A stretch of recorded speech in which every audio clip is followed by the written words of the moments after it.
स्वागत है आपका आप ही के YouTube चैनल पर। तो चलिए स्टार्ट करते हैं आज की क्लास। आज की क्लास स्पेशल रहेगी मानव रोग व रोगों से प्रभावित होने वाले अंग। देखिए मानव में जितने भी रोग हैं उन रोगों से कौन कौन से अंग प्रभावित होते हैं, इस पर आज हम फुल डिस्कशन करेंगे। तो चलिए स्टार्ट करते हैं। देखिए निमोनिया एक बीमारी होती है, निमोनिया, ट्यूबरकुलोसिस, इसको क्षय रोग भी कह देते हैं, ब्रोंकाइटिस, कुकर खांसी और दमा। देखिए ये 5 बीमारियां, निमोनिया, क्षय रोग, ब्रोंकाइटिस, कुकर खांसी और दमा। इनसे कौन सा अंग प्रभावित होता है मानव का? तो फेफड़ा अंग प्रभावित होता है। तो फेफड़े के बारे में बात करते हैं। यहाँ पर आप देख सकते हैं फेफड़े को चित्र में। तो फेफड़ा शरीर के भीतर थैली के आकार का वह अवयव जिसकी क्रिया से जीव सांस लेते हैं। देखिए जिसकी क्रिया से हम लोग सांस लेते हैं। वक्ष आशय के भीतर श्वास प्रश्वास का विधान करने वाले कोश। सांस की थैली जो छाती के निचले हिस्से में होती है। तो चलिए आगे बात करते हैं हैजा। हैजा रोग, टाइफाइड, पैचिस और डायरिया, ये 4 रोग। देखिए हैजा, टाइफाइड, पैचिस और डायरिया, इससे शरीर का कौन सा अंग प्रभावित होता है? तो आंत जो ये आंतें होती है, छोटी आंत बड़ी आंत, ये इन रोगों से प्रभावित होती हैं। हैजा से, टाइफाइड से, पैचिस से और डायरिया से। तो आंत की बात कर लेते हैं। मानव शरीर रचना विज्ञान में आंत या अतड़ी आहार नली का हिस्सा होती है जो पेट से गुदा तक फैली होती है। तो जो पेट से जहाँ से मल त्यागते हैं वहाँ तक फैली होती है। तथा मनुष्य और अतः अन्य स्तनधारियों में या 2 भागों में छोटी आंत, देखिए एक तो छोटी आंत और बड़ी आंत के रूप में होती है। तो कितनी प्रकार की होती हैं आंतें? 2 प्रकार की, छोटी आंत और बड़ी आंत। तो आगे बात करते हैं पोलियो।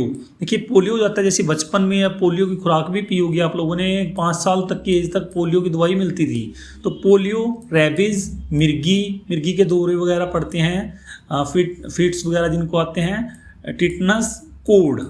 तो ये देखिए पोलियो, रेबीज, मिर्गी, टेटनस और कोड, ये किस अंग को प्रभावित करते हैं? तो तंत्रिका तंत्र को प्रभावित करते हैं। मानव शरीर के किस अंग को प्रभावित करते हैं? तंत्रिका तंत्र को। जिस तंत्र के द्वारा विभिन्न अंगों का नियंत्रण और अंगों का वातावरण से सामंजस्य स्थापित होता है उसे तंत्रिका तंत्र कहते हैं। तंत्रिका तंत्र किसे कहते हैं अब आप समझ गए होंगे।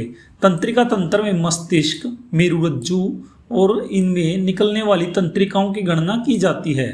तंत्रिका कोशिका तंत्रिका तंत्र की रचनात्मक एवं क्रियात्मक इकाई होती है। चलिए आगे बात करते हैं स्कर्वी रोग और पायरिया रोग। देखिए स्कर्वी रोग और पायरिया रोग की बात करें तो ये किस अंग को प्रभावित करते हैं? मसूड़ों को। यहाँ पर आप देख सकते हैं ये दांत से रिलेटेड एक रोग है, तो मसूड़ों को प्रभावित करते हैं स्कर्वी और पायरिया। तो दंतपाली या मसूड़े मुंह के अंदर स्थित वे उत्तक हैं जो दांतों को पकड़े रहते हैं। मसूड़े के स्वास्थ्य का सीधा संबंध सामान्य स्वास्थ्य से है। तो चलिए आगे बात करते हैं हेपेटाइटिस और पीलिया। देखिए पीलिया रोग हो जाता है और हेपेटाइटिस हो जाता है, तो ये किसको प्रभावित करते हैं? यकृत को। देखिए यहाँ से क्वेश्चन डायरेक्टली पूछा जाता है पीलिया से कौन सा अंग प्रभावित होता है मानव शरीर का? तो आपको पता होना चाहिए यकृत। तो यकृत के बारे में बात कर लेते हैं। यकृत शरीर का वह अंग है जो केवल कशेरुकी प्राणियों में पाया जाता है। इसका कार्य विभिन्न चयापचयों को करना, डेटॉक्सिफाई करना, प्रोटीन को संश्लेषित करना और पाचन के लिए आवश्यक जैव रासायनिक बनाना है। तो यकृत क्या काम करता है ये आप समझ गए होंगे। तो चलिए आगे बात करते हैं। प्लेग एक बीमारी है, तो वो लाल रक्त कणिका को प्रभावित करती है, आरबीसी। तो रेड ब्लड सेल्स को प्रभावित करता है। क्या करता है? प्लेग लाल रक्त कोशिकाएं, रेड ब्लड सेल्स रक्त की सबसे प्रमुख कोशिका है और संख्या में सबसे बड़ी है। देखिए ब्लड में सबसे ज़्यादा बड़ी संख्या भी इसी की होती है, पूरे रुधिर का 40% भाग होती है। चलिए आगे बात करते हैं मलेरिया एक बीमारी है, जैसे बहुत ज़्यादा फैलता है ये एक टाइम में। तो लाल रक्त कणिका एवं तिल्ली, देखिए यहाँ पर आप मानव शरीर में देख सकते हैं, ये मानव शरीर के लेफ्ट साइड में होती है। तो ये थोड़े निचले हिस्से में होती है, ये पसलियों के बीच में होती है। तो 10 से 12 नंबर की पसली के बीच में लगभग पाई जाती है, ये छोटी सी होती है। तो यहाँ पर आप देख सकते हैं इसको प्लीहा या तिल्ली या स्प्लीन भी कहा जाता है। यह एक अंग है जो सभी रीढ़धारी प्राणियों में पाया जाता है। मानव में तिल्ली पेट में स्थित रहता है। यह पुरानी लाल रक्त कोशिकाओं को नष्ट करने का कार्य करता है। क्या कार्य करता है? पुरानी लाल रक्त कोशिकाओं को नष्ट करने का कार्य करता है तथा रक्त को संचित भंडार भी है। यह रोग निरोधक तंत्र का भी एक भाग होता है। देखिए, जैसे काफ़ी लोगों के पेट में दर्द रहता है तो इसका ये भी मेन कारण होता है कि स्प्लीन का साइज बढ़ जाता है, तो ये नीचे तक आ जाती है, तो इससे पेट में दर्द रहता है, तो इसका चेकअप आपको करवा लेना चाहिए। तो अल्ट्रासाउंड के द्वारा इसका पता चल जाता है। मधुमेह या डायबिटीज़ या शुगर कह देते हैं जिसको, वो यही बीमारी है। तो यह किसको प्रभावित करती है? अग्नाशय को। किसको प्रभावित करती है? अग्नाशय को। अग्नाशय कशेरुकी जीवों की पाचन व अंतःस्रावी प्रणाली का एक ग्रंथि अंग है।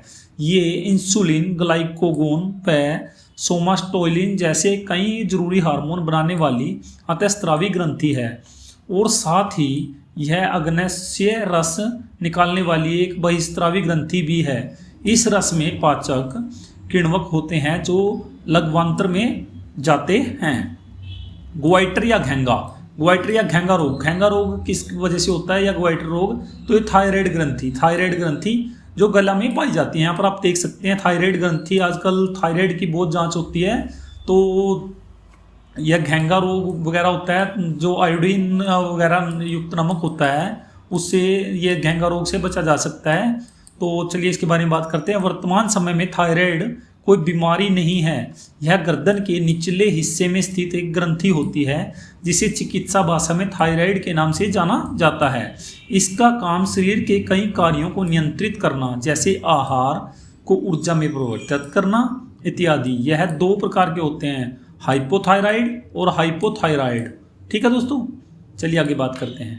ट्रैकोमा एक बीमारी होती है, ग्लूकोमा, मायोपिया और रोहा। देखिए, 4 बीमारियां हैं, ट्रैकोमा, ग्लूकोमा, मायोपिया और रोहा। यह मानव शरीर के किस अंग को प्रभावित करती है? आँख को। आँख तो आपको पता ही है, जिससे हम देखते हैं कुछ भी। तो इनसे रिलेटेड कौन कौन सी बीमारियां हैं? ट्रैकोमा है, ग्लूकोमा है, मायोपिया है और रोहा। ठीक है दोस्तों, चलिए आगे बात करते हैं। एड्स बीमारी होती है जो HIV वायरस की वजह से होती है। ये किस अंग को प्रभावित करती है? प्रतिरक्षा तंत्र प्रणाली को। तो एड्स के बारे में बात कर लेते हैं। एड्स क्या है और कैसे होता है? एड्स एक्वायर्ड इम्यूनोफिशियेंसी सिंड्रोम एक गंभीर बीमारी है जो HIV वायरस के कारण होती है। यह आपके शरीर के प्रतिरक्षा प्रणाली को भारी नुकसान पहुंचाता है, जिसके कारण किसी भी व्यक्ति के संक्रमण से लड़ने की क्षमता कमजोर हो जाती है। HIV इन्फेक्शन का अंतिम चरण एड्स होता है। जो HIV होता है उसका अंतिम चरण एड्स को बोला जाता है। तो ये कोई भी बीमारी हो जाती, छोटी से छोटी बीमारी, तो उसको जल्दी से ठीक नहीं होने देता, जिसको एड्स हो जाता है। तो काफ़ी खतरनाक बीमारी है दोस्तों। तो प्रतिरक्षा तंत्र क्या होता है? प्रतिरक्षा तंत्र प्रणाली क्या है? प्रतिरक्षा प्रणाली संक्रमण से शरीर की रक्षा करती है। विशेष कोशिकाओं, ऊतकों और अंगों का एक नेटवर्क जो शरीर को नुकसान पहुंचाने वालों की एक किस्म या रोगाणुओं से बचाने के लिए एक साथ काम करता है। इन रोगाणुओं या कीटाणुओं में जीवाणु, परजीवी, विषाणु और फफूंदी शामिल हैं। चलिए आगे बात करते हैं। जो चेचक बीमारी होती है, इससे संपूर्ण शरीर, पूरा शरीर प्रभावित होता है। चेचक एक फेमस बीमारी थी एक समय में। यह मुख्य रूप से संक्रमित व्यक्ति के खांसने या छींकने के बाद हवा के माध्यम से फैलता है। कैसे फैलता है? व्यक्ति के खांसने या छींकने से हवा के माध्यम से फैलता है। चेचक के लक्षण संक्रमण के 7 से 21 दिन बाद शुरू होते हैं। चेचक लाल चकत्ते के प्रकट होने के लगभग 4 दिन पहले से लेकर 4 दिन बाद तक संक्रमण होता है। विशिष्ट चेचक लाल चकत्ते होने से पहले ही लोग चेचक फैला सकते हैं। चलिए आगे बात करते हैं। इन्फ्लुएंजा वायरस, तो यह श्वसन तंत्र को प्रभावित करता है। इन्फ्लुएंजा किसको प्रभावित करता है? श्वसन तंत्र को। श्वसन तंत्र का विवरण, ट्रोकिया सांस की नली सबसे बड़ा वायुमार्ग है। ब्रोंकाई भी कभी कभी छोटे वायुमार्गों में विभाजित हो जाता है। चलिए आगे बात करते हैं। खसरा बीमारी होती है जो वो संपूर्ण शरीर को प्रभावित करती है। खसरा होता क्या है? चलिए इसके बारे में बात करते हैं। मिजलस या खसरा, देखिए मिजलस भी बोल देते हैं इसको, या खसरा रोग एक वायरल संक्रमण है जो रूबेला वायरस के कारण होता है। किसके कारण होता है? रूबेला वायरस के कारण होता है। यह विश्व के सबसे संक्रामक रोगों में से एक है। यदि किसी एक व्यक्ति को खसरा हो जाता है तो 90% संभावना होती है कि उस व्यक्ति के आसपास के लोग भी इससे संक्रमित हो जाएंगे यदि वे मिजलस से प्रतिरक्षित नहीं हैं। तो देखिए अगर किसी को खसरा हो जाता है तो उसके आस पास के जितने भी लोग होते हैं उनको लगभग 90% मतलब खसरा हो ही जाता है। तो चलिए आगे बात करते हैं। डिप्थीरिया या अस्थमा। डिप्थीरिया या अस्थमा रोग किसकी वजह से होता है? श्वास नली। देखिए सांस लेने में जिन लोगों को दिक्कत होती है उसको अस्थमा कहते हैं या डिप्थीरिया, तो श्वास नली को प्रभावित करते हैं। मैग्नीजाइटिस, तो ये बीमारी का नाम है मैग्नीजाइटिस, ठीक है। तो ये किस अंग को प्रभावित करता है? मस्तिष्क को, ठीक है। मस्तिष्क जंतु के केंद्रीय तंत्र का नियंत्रण केंद्र है। सभी का जो मेन कार्य होता है वो मस्तिष्क के कारण ही हो पाता है। यह उनके आचरणों का नियमन एवं नियंत्रण करता है। देखिए सभी कार्य जो भी किए जाते हैं वो मस्तिष्क के द्वारा ही किए जाते हैं। स्तनधारी प्राणियों में मस्तिष्क सिर में स्थित होता है। देखिए यहाँ पर आप चित्र में देख सकते हैं, यह सिर में स्थित होता है तथा खोपड़ी द्वारा सुरक्षित रहता है। तो खोपड़ी में ये पूरा अच्छे से कवर होता है, इसमें सुरक्षित रहता है। यह मुख्य ज्ञानेंद्रियों आँख, नाक, जीभ और कान से जुड़ा हुआ है, उनमें करीब ही स्थित होता है। देखिए इन चीज़ों के करीब ही रहता है ये। चलिए आगे बात करते हैं। हर्पिस। हर्पिस जो बीमारी होती है वो त्वचा को प्रभावित करती है, त्वचा को प्रभावित करती है। हर्पिस लंबे समय तक रहने वाली त्वचा संबंधित बीमारी है। देखिए हर्पिस जो होती है लंबे समय तक रहने वाली त्वचा संबंधित बीमारी होती है, जो हर्पिस सिंप्लेक्स वायरस HSV के कारण होती है। तो आगे बात करते हैं कालाजार। कालाजार जो बीमारी होती है यह मानव शरीर के अस्थि मज्जा को प्रभावित करती है। किसको प्रभावित करती है? अस्थि मज्जा को। कालाजार धीरे धीरे विकसित होने वाला एक देशी रोग है। यह धीरे धीरे विकसित होता है जो एक कोशीय परजीवी या जीनस लिस्नोमेनिया से होता है। कालाजार के बाद डर्मल एक ऐसी स्थिति है जब लिस्मोनिया त्वचा कोषाणुओं में जाते हैं और वहां रहते हुए विकसित होते हैं। यह डर्मल लिसियान के रूप में तैयार होते हैं।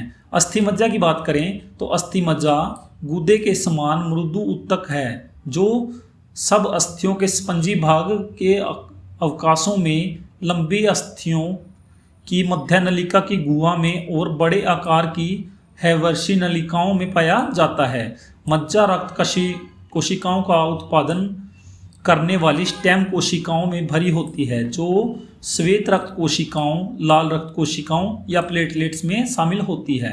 देखिए किस किस में होती है? RBC में, WBC में और प्लेटलेट्स में विकसित होती है। तो कैसी लगी आपको क्लास? Thanks for watching.